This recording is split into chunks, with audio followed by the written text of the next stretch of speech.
사사기 13장 1절에서 14절인데요. 7절까지만 우리 함께 봉독하도록 하겠습니다.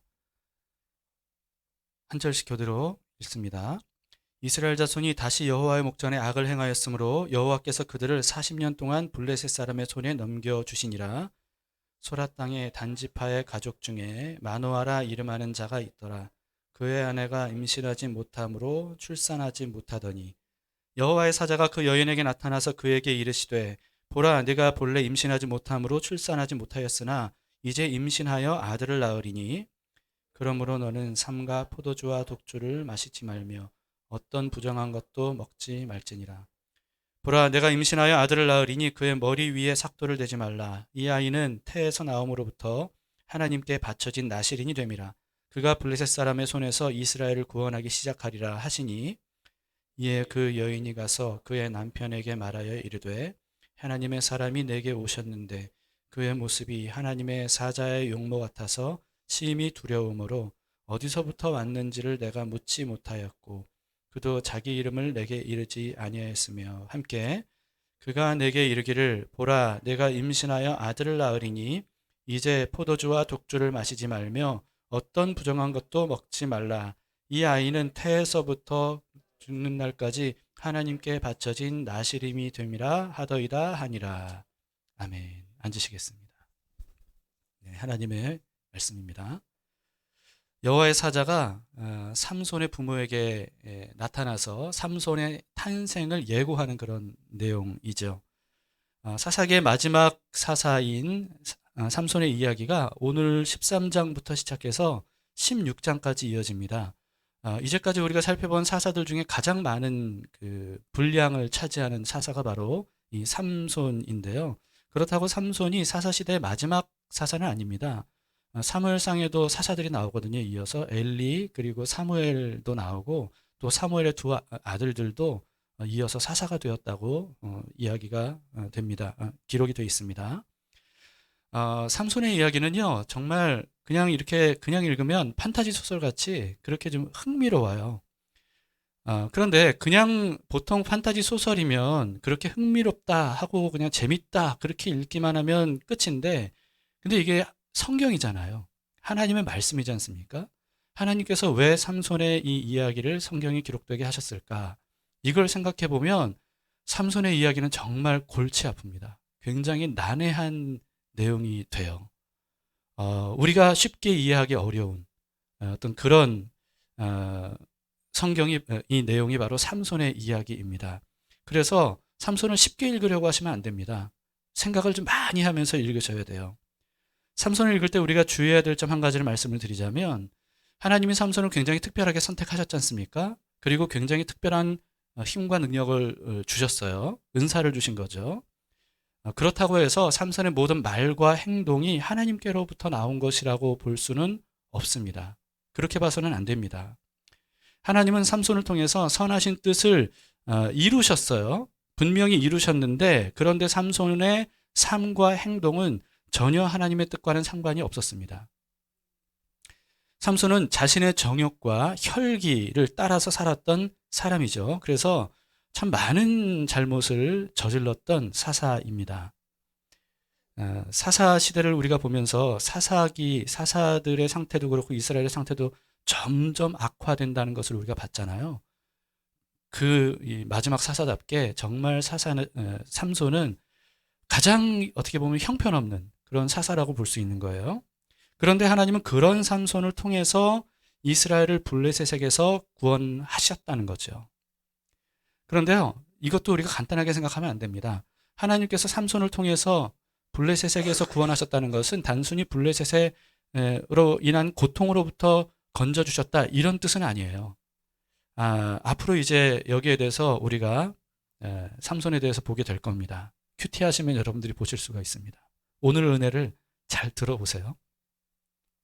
자, 그런데 우리는요, 하나님께서 어떤 특별한 체험이나 또는 은사나 능력을 받은 사람, 이런 사람에 대해서 막연하게 우리는 하나님이 저 사람에게 저런 체험도 은사도 능력도 주신 걸 보니까 하나님이 저 사람을 훌륭한 사람으로 보시나 보다. 우리는 너무나도 쉽게 그렇게 생각을 한단 말이죠. 그런데 그렇지 않을 수도 있다는 것을 우리는 분명히 아셔야 됩니다. 많은 사람들이요, 그런데 어떤 은사, 체험, 능력, 이런 것이 있는 사람에 대해서 맹목적으로 추정하는 일들이 참 이 한국 사회만보다 굉장히 많이 있습니다. 놀라운 능력을 가진 사람은 하나님께 쓰임받은 사람이기 때문에 그의 말과 모든 행동, 이것도 하나님으로부터 나온 것이라고 생각하는 것. 여러분, 이것은 굉장히 위험한 생각입니다. 근데 이럴 때 어떤 체험이나 은사나 능력을 받은 본인이 깨어 있으면 다행인데, 깨어있지 못하면요, 본인 스스로도 속아요. 하나님이 나에게 이런 체험, 능력, 은사를 주신 거 보니까 내가 굉장히 괜찮은 사람인가 보다. 굉장히 좀 뭔가 특별한 사람인가 보다. 그러니까 하나님이 이렇게 나에게 이런 것을 주시지. 그러나 그렇게 생각하면 쉽게 교만해지고요. 그러면 그 사람이 수많은 자기를 따르는 사람들을 굉장히 잘못된 길로 인도하게 되는 거죠. 여러분, 이런 일들이 우리 주변에 얼마나 많이 일어나고 있습니까? 그동안 우리가 살펴본 사사기만 보더라도요, 하나님은 이스라엘을 구원해 주시려고 특별히 훌륭한 사람들을 선택하셨나요? 우리는 사사기에서 그게 아니라는 것을 봤잖아요. 기드온이 특별히 어떤 탁월한 훌륭한 점이 있어서가 아니었어요. 전혀 자격이 없는 사람이었습니다. 오히려 기드온은 하나님을 원망했던 사람이에요. 그리고 겁쟁이, 비겁한 사람이었습니다. 그런데 하나님께서 기드온을 불러서 이스라엘을 미디안의 손에서 구원해 주신 것을 우리는 보면서 하나님께서 왜 그러셨을까? 왜 훌륭한 사람이 아니라 그런 사람을 선택하셨을까? 물론 훌륭한 사람이 없어서일 수도 있을 겁니다. 그러나 또 하나는요, 하나님께서 행하신 일이라는 것을 분명히 알게 하시려고 그러셨다는 거예요. 구원은 오직 하나님께서 하실 수 있는 것임을 이 자격 없어 보이는 사람을 통해서 하나님께서 분명히 보여 주시려고 그렇게 하셨던 거죠. 그래서 여러분, 특별히 훌륭한 사람, 탁월한 사람, 뭔가 완성형의 사람, 이런 사람이 아니라 하나님은 연약하고 부족하고 못나고 또 죄 지은 사람, 이런 사람들까지도 하나님이 사용하심으로써 하나님이 하신 구원이다.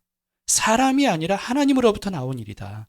라고 하는 것을 분명히 알게 해주시라는 겁니다. 그런데도 불구하고 눈에 보이지 않으시는 하나님보다는 눈에 보이는 사람에게 집중하고 사람을 더 믿고 따르려고 하는 이런 어리석음이 우리 모두에게 있는 것 같아요. 여기에 대해서 우리는 분명히 경각심을 가져야 되고요. 특히 사사기를 통해서 우리는 거기에 눈을 떠야 됩니다. 목회자들도 마찬가지죠. 목회자들 중에 굉장히 어떤 탁월한 능력, 지혜, 또 은사, 재능 뭐 이런 것들을 가지고 어떤 큰 업적을 이루시는 분들이 있고 그 큰 일들을 이루시는 목사님들이 있습니다. 그런데 그렇다고 해서 그 목사님이 특별히 더 경건하고 더 믿음이 좋고 더 의로워서가 아닐 수도 있다는 것을 우리는 분명히 알아야 됩니다. 어떤 사람이라 할지라도 모두 다 하나님이 없으면 그냥 죄인일 뿐인 거예요. 훌륭한 업적을 거두었다 할지라도 그 사람이 여전히 어린아이 신앙을 가진 사람일 수 있습니다. 목사도 마찬가지입니다. 하나님께서 우리를 사랑하시고 긍휼히 여겨주셔서 목사들을 통해서 우리에게 은혜를 베풀어 주시는 것일 뿐이죠. 여기에 대한 인식이 목사들에게도 분명히 있어야 되고요. 그보다 더 중요한 것은 성도들에게 분명히 있어야 됩니다. 그래서 성도들이 눈에 보이는 목사의 어떤 탁월한 능력, 뭐 이런 것들을 가지고 맹목적으로 추정해서는 안 된다. 이 한국 교회는 이게 너무 큰 문제이기 때문에 제가 말씀을 드리는 겁니다. 삼손을 볼 때도요, 삼손이 특별한 선택을 받았고 또 특별한 능력을 행했다고 해서 삼손의 말과 행동이 다 정당하다고 여기면서 성경을 보시면 안 돼요.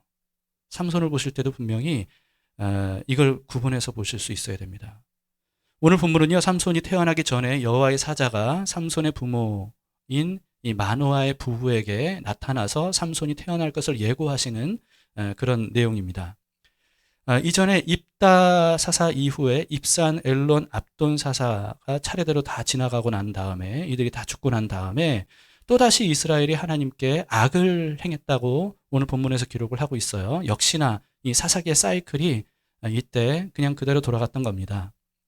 그래서 하나님께서 블레셋의 지배를 받도록 그냥 내버려 두셔요. 자그마치 40년간이나 이스라엘이 블레셋의 지배를 받습니다. 40년이 얼마나 긴 세월이에요, 여러분. 예, 우리나라 강점기가 35년간이었지 않습니까? 그런데도 수십 년이 지난 지금까지도 우리에게 엄청나게 많은 상처를 주고 아픔을 주고 그것이 아직도 아물지 않았는데 이 블레셋 40년간의 지배가 이스라엘에게 얼마나 많은 영향을 끼쳤겠습니까? 그런 이스라엘 하나님께서 긍휼히 여겨주셔서 이스라엘을 구원하시려고 단지파 마노아라고 하는 사람의 아내에게 찾아갑니다. 이 여성은 불임 여성이었어요. 아기를 낳고 싶은데 그 당시는 뭐 아기 낳지 못하면 여자로서의 구실을 못한다고 생각을 했고 아들을 낳는 것이 여성의 어떤 인권이 최소한도로라도 보장받을 수 있는 그런 유일한 길이었는데 그런데 자식을 못 낳으니까 얼마나 참 많은 아픔과 슬픔을 그동안 겪었겠습니까? 그런 불임 여성에게 여호와의 사자를 보내주셨습니다. 그리고는 이렇게 수태고지를 하죠. 5절입니다. 보라, 내가 임신하여 아들을 낳으리니 그의 머리 위에 삭도를 대지 말라. 이 아이는 태에서 나옴으로부터 하나님께 바쳐진 나실인이 됨이라. 그가 블레셋 사람의 손에서 이스라엘을 구원하기 시작하리라 하시니. 이 말을 듣고 정말 이 여인이 얼마나 깜짝 놀랐겠어요. 그리고는 곧장 남편 마노에게 달려갑니다. 그리고 여호와의 사자에게 들은 얘기를 그대로 다 일러주죠. 그랬더니 이 마노아가 여호와께 기도합니다. 뭐라고 기도하는지 8절을 보세요. 마노아가 여호와께 기도하여 이르되 주여 구하옵나니 주께서 보내셨던 하나님의 사람을 우리에게 다시 오게 하사 우리가 그 낳을 아이에게 어떻게 행할지를 우리에게 가르치게 하소서. 네, 이 마노아도 굉장히 아들을 기다렸겠죠. 그런데 아내가 놀랍게도 이런 수태고지를 듣고 왔으니까 얼마나 기대가 되고 기뻤겠어요. 그런데 나실인으로 구별된 아이라고 하니까 도대체 이 아이를 어떻게 키워야 될지 막막했던가 봐요. 그래서 어떻게 키워야 될지 알려달라고 다시 기도를 하는 겁니다. 이 기도를 들으셔서 여호와의 사자를 다시 보내주셨고 이 여인에게 했던 말을 남편인 마노아에게도 그대로 하나님께서 여호와의 사자가 전해줍니다. 불임 여성에게 수태고지를 했던 일은요, 이 삼손만이 아니었죠. 누가 있었죠, 여러분? 기억나시는 사람이 누가 있습니까? 누가 수태고지를 통해서 태어났습니까? 탄생 전에 예고가 된 사람. 이삭. 아브라함과 사라에게 나이가 들어도 아이를 낳지 못했던 그 사람들에게 찾아가셔서 아들을 낳을 것이다. 이름을 이삭이라고 하라. 이렇게 알려주셨지 않습니까? 그리고 또 누가 생각이 나십니까? 세례요한. 예, 세례요한 아버지 사가랴에게 성소에 있을 때 나타나셔서 알려주시죠. 그래서 세례요한이 탄생을 했죠. 그리고 또 예수님. 네, 예수님. 예, 이 세 사람을 한번 생각해 보세요. 아브라함의 아들 이삭은요, 인류의 구원을 위한 씨앗이라고 말씀을 하시면서 유일한 씨앗. 이 아브라함에게 이스마엘도 있었잖아요. 근데 이스마엘이 아니라 이 이삭을 통해서 하나님께서 인류를 구원하시겠다. 이렇게 말씀을 하셨어요. 그래서 이삭은요, 유일한 아들, 씨앗으로서 예수 그리스도를 상징하는 사람입니다. 그리고 세례 요한은요, 예수님 탄생 6개월 전에 먼저 탄생했던 사람이죠. 그럼으로써 예수님이 구원자로 오신 분이라는 것을 유대인들에게 선포하기 위해서, 온 세상에 선포하기 위해서 그렇게 수태고지를 통해서 태어난 인물입니다. 그런 면에서 삼손도요, 유일한 구원자 예수님을 상징적으로 나타내는 인물이에요. 전체적인 삶도 어떤 면에서 보면 예수님을 연상시키는 일들, 그 전체적인 그림들이 그렇습니다. 이처럼 수태고지를 통해서 탄생한 특별한 탄생을 했던 사람들의 공통점이 뭐냐 하면 모두가 다 예수님을 예표하는 인물들이라는 거죠.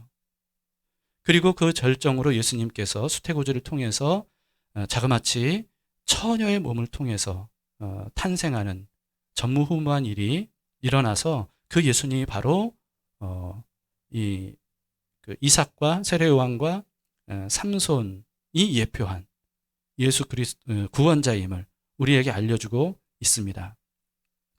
그런데요, 그렇게 특별한 수태고지를 통해서 태어난 삼손인데 삼손의 삶과 행동은 예수님과는 완전히 반대였습니다. 이삭과 세례요한은 완벽하진 않았을지라도 그렇더라도 예수님을 담아내는 삶을 살았어요. 그러나 삼손은 완전히 반대였습니다. 어쨌든 하나님은 삼손을 통해서 이스라엘을 블레셋의 손에서 구원하심으로써 하나님의 뜻을 이루셨어요. 그러나 삼손은요, 잘못된 행동들로 인해서 결국은 불행한 삶을 살다가 불행한 죽음을 맞이했던 사람입니다. 그런데 삼손이 이와 같이 불행한 삶을 살다가 불행하게 죽는 것, 이것은 전혀 하나님의 뜻이 아니었습니다. 하나님은 삼손이 올바른 삶을 살면서 하나님께서 이루실 일들을 통해서 복과 은혜를 받기를 원하셨습니다. 이것이 수태고지에서도 분명히 나타나요. 오늘 본문의 5절을 다시 한번 보세요. 여호와의 사자가 이렇게 알려줬죠. 보라, 내가 임신하여 아들을 낳으니 그의 머리 위에 삭도를 대지 말라. 이 아이는 태에서 나옴으로부터 하나님께 바쳐진 나실인이 됨이라. 그가 블레셋 사람의 손에서 이스라엘을 구원하기 시작하리라 하시니. 하나님은요, 삼손을 어떤 사람으로 부르셨습니까? 나실인. 그것도 모태 나실인. 나실인은 율법에 의하면 본래 본인이 특별한 기간을 본인 스스로 정해서 그 기간 동안에 특별히 하나님께 거룩하게 살기로 헌신한 사람, 이 사람이 나실인입니다. 그 기간 동안 포도주와 독주를 마시면 안 되고요. 그리고 또 어떤 시체, 사체와 접촉해서도 안 됩니다. 심지어 부모님이나 가족이 죽어도 그래도 접촉해서는 안 되는 거예요. 그 기간 동안에는. 그리고 머리와 수염을 깎아서는 안 됩니다. 몸에 털을 깎아서는 안 돼요. 이 세 가지가 바로 나실인에게 규정된 것이고, 그럼으로써 구별된 삶을 살도록 부르심을 받은 사람, 그 헌신된 사람이, 이런 사람이 나실인이죠. 그런데 삼손은요, 본인이 정한 기간 동안의 나실인이 아니었던 거예요. 태어나기 전부터 하나님께서 이 사람을 나실인으로 선택하셨습니다. 그럼으로써 마노아 부부에게 세 가지 규정을 알려주시면서 삼손이 이런 삶을 살도록 가르치라고 하시죠. 성경에는 모태 나실인, 그러니까 태어나기 전부터 나실인으로 부르심을 받은 사람이 이 삼손 말고 또 2명이 더 있습니다. 첫 번째는 사무엘이고요. 두 번째는 세례요한이에요. 둘 다 불임 여성을 통해서 하나님의 은혜로 태어난 사람들이죠. 그 정도로 여기에 속한 삼손은 굉장히 특별한 존재로 하나님께서 부르셨던 거예요. 삼손도 사무엘과 세례요한처럼 경건하고 순전한 삶을 살면서 백성들에게 존경받고, 그리고 하나님께서 예비하신 이스라엘을 구원하심을 통해서 그 안에서 평안한 삶을 살기를 하나님께서는 원하셨습니다. 그러나 정작 삼손은 어땠습니까? 모태 나실인으로 부르심을 받았음에도 불구하고 자신의 정체성을 완전히 무시하는 삶을 살았습니다. 마치 나실인이 아닌 것처럼 살았다는 것을 우리는 앞으로 삼손에 대한 기록을 통해서 볼 수가 있습니다. 심지어 나실인 정도가 아니고요, 이스라엘 자손이 아닌 것처럼 살았어요. 블레셋 사람인 것처럼 살았습니다. 이게 바로 삼손이었어요. 이와 같은 삼손의 모습은 삼손만 그런 것이 아님을 우리는 보게 됩니다. 그 당시 이스라엘의 영적 상태가 바로 삼손과 같았다는 거예요. 하나님께 특별히 선택되었던 하나님 나라 백성이라고 하는 정체성을 이스라엘 백성들은 이 블레셋의 40년 기간 동안에 완전히 다 잃어버립니다. 내가 어디에 속한 사람인지를 완전히 망각해버려요. 그런데 삼손은 단지 당시 사사시대의 영적 상태를 보여주는 인물일 뿐만 아니고요, 오늘날 우리의 영적 상태를 적나라하게 보여주는 인물이라고 볼 수 있습니다. 여러분, 나실인이라고 하는 말, 히브리어죠. 나지르라고 하는 말에서 나왔는데요. 나지르, 좀 뭔가 비슷한 말이 있지 않습니까? 나사렛. 나사렛이 아마 나지르 이 말에서 나왔을 것이다. 이렇게 대부분 학자들이 얘기를 합니다. 이 나실인이라고 하는 뜻이 무슨 뜻이냐면 나지르라고 하는 뜻이 뭐냐면 구별된 사람, 하나님께 바쳐진 사람이라고 하는 뜻이에요. 그래서 오늘 본문에서는 뭐라고 여호와의 사자가 말하냐면 하나님께 바쳐진 나실인 이렇게 말씀을 하고 있는 거죠. 그런데 여러분 구약 시대에는 이와 같이 하나님께 특별히 바쳐진 사람을 나신이라고 부르는데 신약에도 똑같은 의미를 가진 단어가 있어요. 헬라어 하기오스라고 하는 단어인데요. 이 하기오스의 뜻이 뭐냐 하면 구별된 사람, 신께 바쳐진 사람, 봉헌된 사람이라고 하는 뜻이에요. 그런데 여러분 이 하기오스가 우리말 성경, 우리 개역개정 성경에는 뭐라고 번역이 되는지 아십니까? 성도예요. 성도. 고린도전서 1장 2절을 보시면 이렇게 기록이 되어 있습니다. 고린도에 있는 하나님의 교회 곧 그리스도 예수 안에서 거룩하여 지고 성도라 부르심을 받은 자들과 또 각처에서 우리 주 곧 그들과 우리의 주 되신 예수 그리스도의 이름을 부르는 모든 자들. 네. 예수 안에서 거룩하게 부르심을 받은 사람들을 성도, 하기오스라고 말합니다. 구별된 사람, 하나님께 바쳐진 사람, 이 바로 성도라고 하는 거예요. 누구죠? 우리들입니다. 우리 모두예요. 네, 지금 난방기가요 너무 따뜻한가 봐요. 다들 저절로 눈이 스르르 감기는 분들이 몇 분 보입니다. 역시 이 뇌가 좀 시원해야 그래야 좀 이게 집중이 되지. 여러분 잘 들으셨어요? 지금 하기오스. 여러분 그래서 구약의 나실인이라고 하는 나지르와 하기오스는요 완전히 같은 뜻입니다. 그런 의미에서 이게 뭘 의미하죠? 우리가 구약의 입장에서 그 뜻으로 보자면 나실인이라는 거예요. 우리 모두가 다. 하나님께서 블레셋의 지배를 받고 있었던 시대에 삼손을 모태 나실인으로 선택하셔 해서 부르셨듯이 공중 권세를 악한 영들이 지배하고 있는 이 땅에 하나님께서 우리를 선택해서 부르신 거예요. 그러심으로써 세상에서 예수 그리스도의 십자가를 통해 우리를 거룩하게 하시고 성도 하나님께 바쳐진 나실인으로 하나님이 우리 모두를 부르셨다는 겁니다. 여러분 그런데 삼손이 어떻게 살았다고요? 나실인의 정체성을 모르고 살았다는 거예요. 마치 세상에 속한 사람인 것처럼 구별된 사람으로 부르심을 받았는데 그런데 전혀 구별되지 않는 삶을 살았다는 거죠. 이 삼손이 오늘날 한국교회 성도들을 대변해주는 사람 아닙니까? 우리의 삶은 어떻습니까? 여러분 우리는 정체성을 알고 있었나요? 우리는 나실인이라고 생각했습니까? 내가 특별해서는 아니지만 하나님의 놀라운 은혜로 나를 특별한 존재로 부르셔서 거룩한 구별된 하나님께 바쳐진 성도로 세워주셨다는 것. 이것을 우리는 늘 마음에 새기고 그 정체성을 가지고 살아가고 있느냐라고 하는 겁니다. 모태 나실인인 삼손이 특별한 존재라면요. 사실 성도는 그보다 더 특별한 존재입니다. 왜냐하면 삼손은 나실인으로 탄생했지 않습니까? 근데 우리는 나실인으로 거듭 탄생한 사람들이에요. 다시 말해서 삼손은 어떻게 보면 육체적인 나실인으로 태어난 사람입니다. 그런데 모든 성도들은 영적인 나실인으로 태어난 사람들이에요. 그래서 우리는 거듭 태어났다, 거듭났다 이렇게 말하잖아요. 하나님은 우리를 거듭 태어나기 전부터 나실인으로 선택하신 겁니다. 그래서 우리를 나실인으로 태어나게 하신 거예요. 삼손에게는 때때로 임하신 여호와의 영.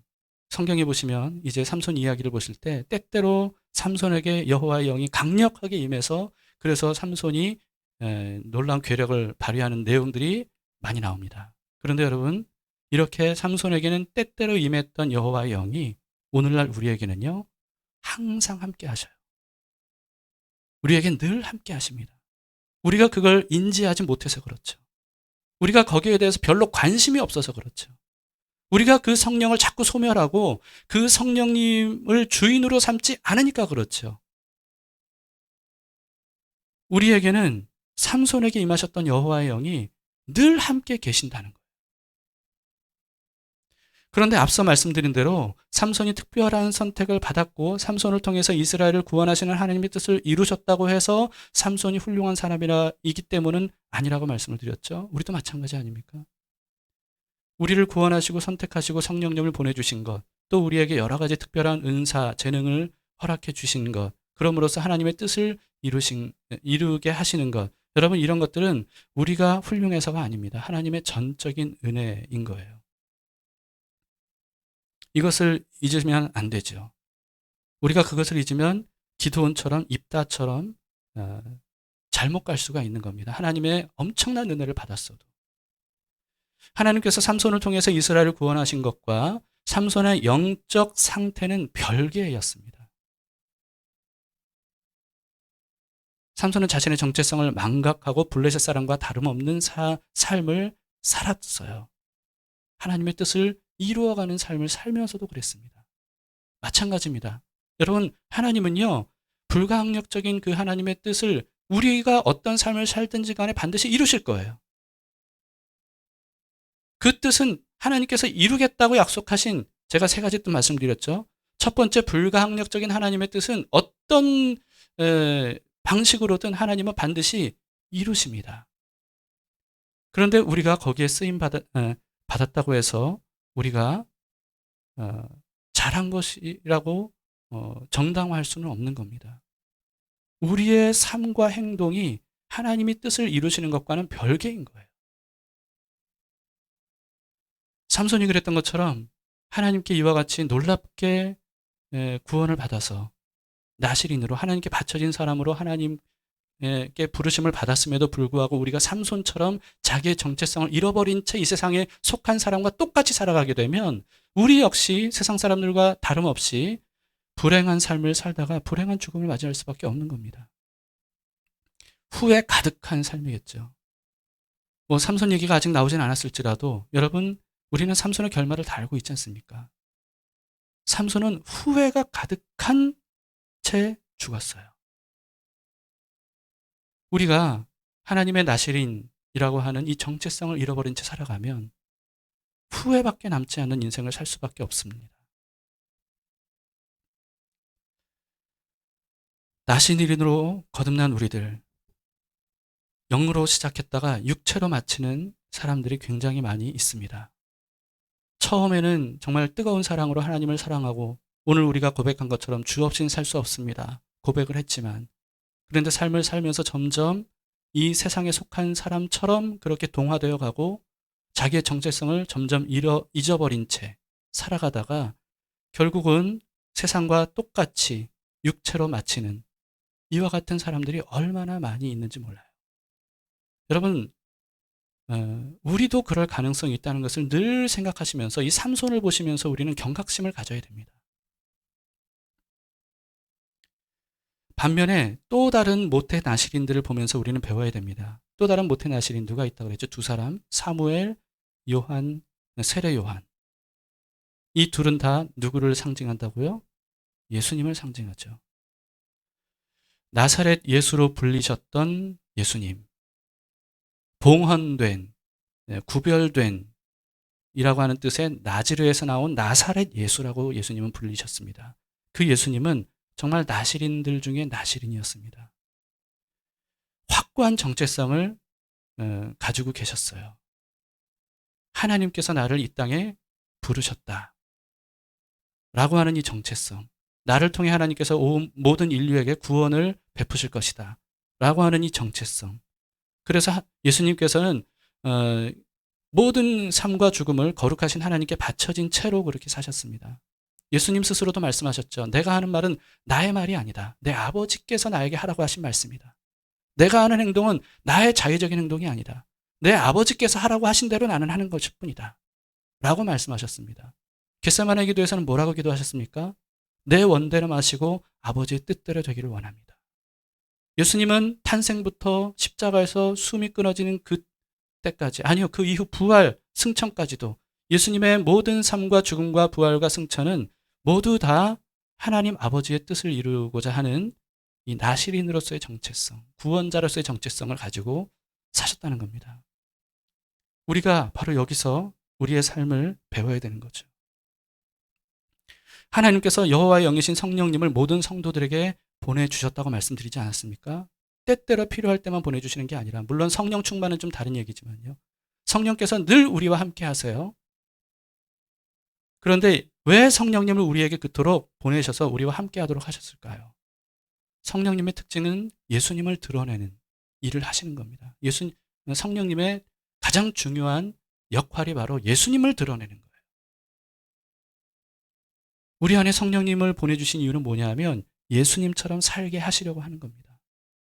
세상이 감당치 못할 믿음의 사람, 죄와 악을 이기고 세상에 구원의 빛을 밝게 비춰주는 그런 역할을 할 수 있도록 예수님처럼. 그래서 성령님을 우리에게 보내주시는 거예요. 어떤 특별한 체험을 통해서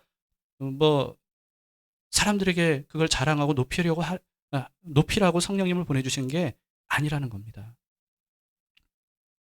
결코 삼손처럼 자신의 혈기와 욕망을 위해서 그 능력을 사용하지 말라는 거예요. 그래서는 안 된다는 겁니다. 예수님께서 보여주신 것을 따라서 성령님께서 살도록 우리를 인도해 주신다는 거죠. 하나님께서 우리를 성도로 부르신 이유, 그것은 그저 대부분의 많은 사람들이 천국 가려고 예수님을 믿는다고 하지만요. 하나님께서 우리를 성도로 부르신 이유는 그냥 천국 가게만 죽은 다음에 천국 가게 하기 위한 것만은 아닙니다. 살아있을 때도 천국이 이루어지는 삶이 되도록 하기 위해서 하나님께서 우리를 부르셨어요. 거룩하게 바쳐진 사람으로 살게 하시려고 예수님을 드러내서 이 땅에 하나님의 나라가 전파되고 선포되고 사람들에게 보여지도록 하기 위해서 하나님께서 이 연약하고 부족하고 정말 죄인에 불과한 우리를 불러주셔서 나실인으로 삼아주신 거죠. 성도로. 이 정체성을 우리는 결코 잊어서는 안 됩니다.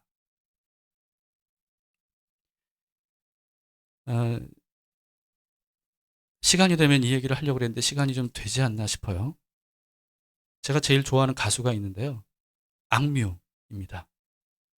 예전에 악동 뮤지션이라고 했는데 요즘에는 이름 바꿨어요. 이제 나이가 들면서 악뮤라고 공식 이름을 바꿨는데요.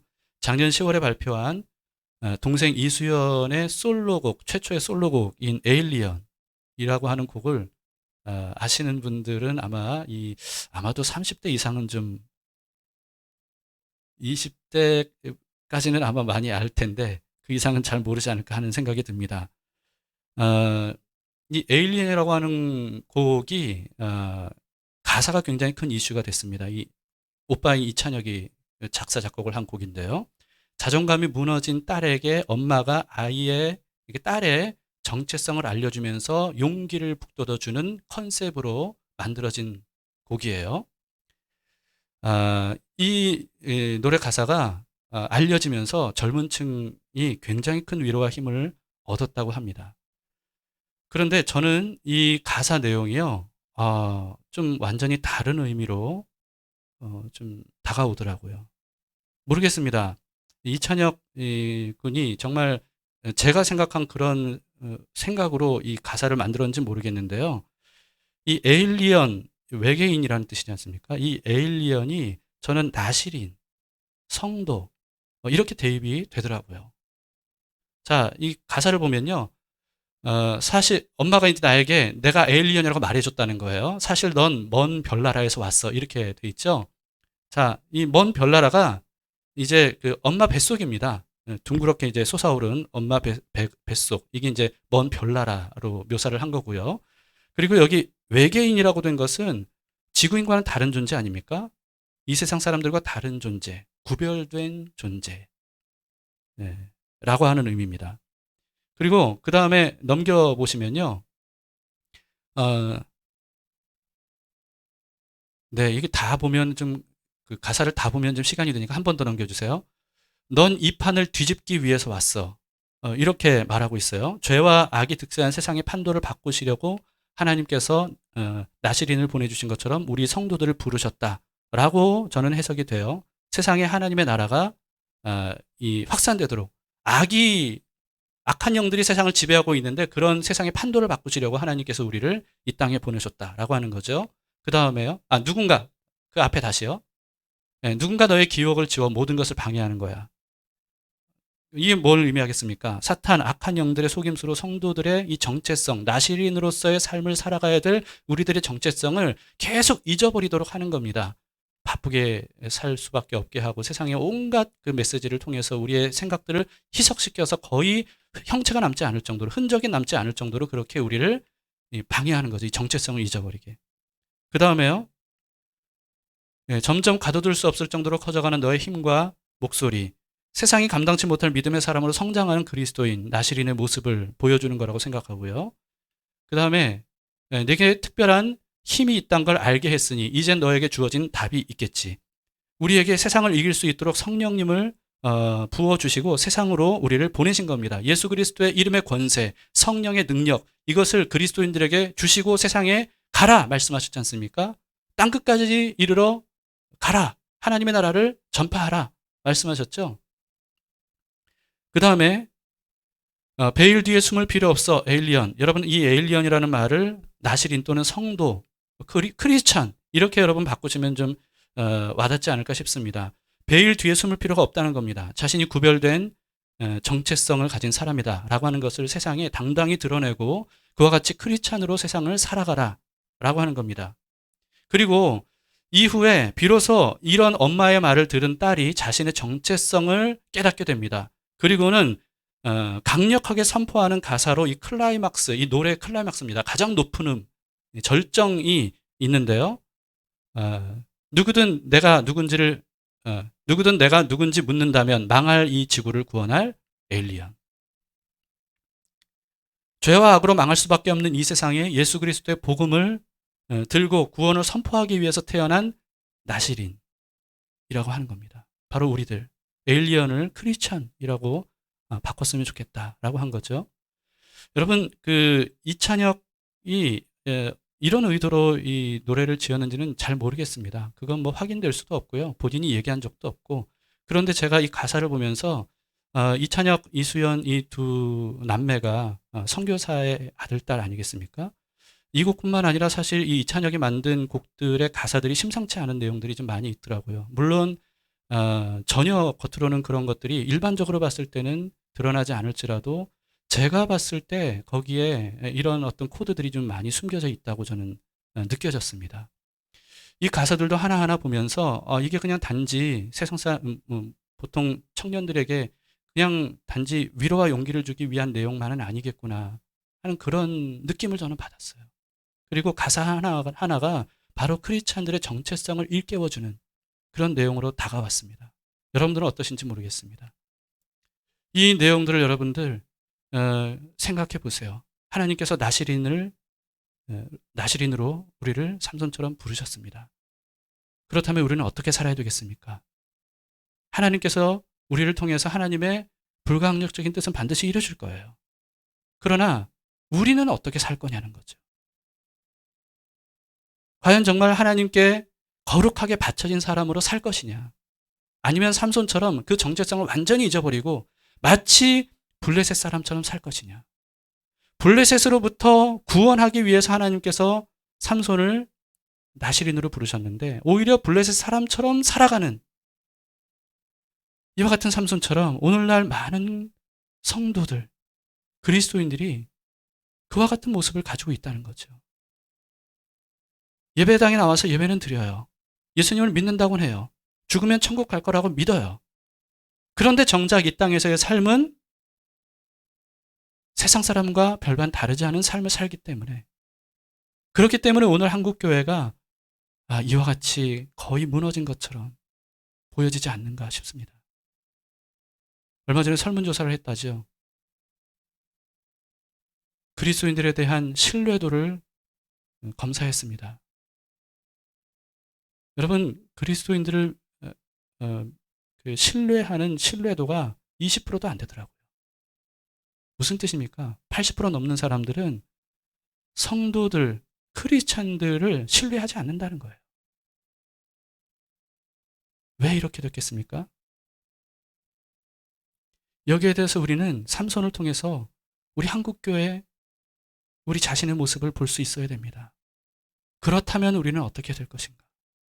삼손은 하나님께 구원자로 선택받았던 사람입니다. 그러나 우리는 사사기를 통해서 봤듯이 어느 사사들도 완벽한 구원자는 없었습니다. 그들은 말년에 성공한 이후에 변질되거나 그렇지 않더라도 모두가 다 죽어서 그 이후에 이스라엘이 또다시 악을 저지를 수밖에 없는 그런 사이클이 반복이 됐습니다. 그러나 우리에게는 누가 있어요? 완벽한 구원자가 계세요. 예수 그리스도. 영원히 죽지 않고 부활하신 예수 그리스도. 그리고 항상 우리와 함께 하실 뿐만 아니라 온 세상을 다스리시고 결국은 심판으로 오실 예수 그리스도. 우리는 그분을 믿습니다. 그분이 우리의 유일한 구원자이시고요. 그리고 바로 우리가 나시린으로서 살아갈 때 모범이 되시는 분이세요. 우리 안에 성령님을 보내주셨습니다. 성령께서 예수님처럼 살 수 있도록 우리를 도우실 거예요. 거기에 우리는 우리 자신을 내어드려야 됩니다. 저는 나시린입니다. 저는 주님께 거룩하게 바쳐진 사람입니다. 구원만 받고 안 바쳐진 사람 있을 수 없어요. 구원받은 모든 사람들은 선택된 나시린으로 거듭난 겁니다.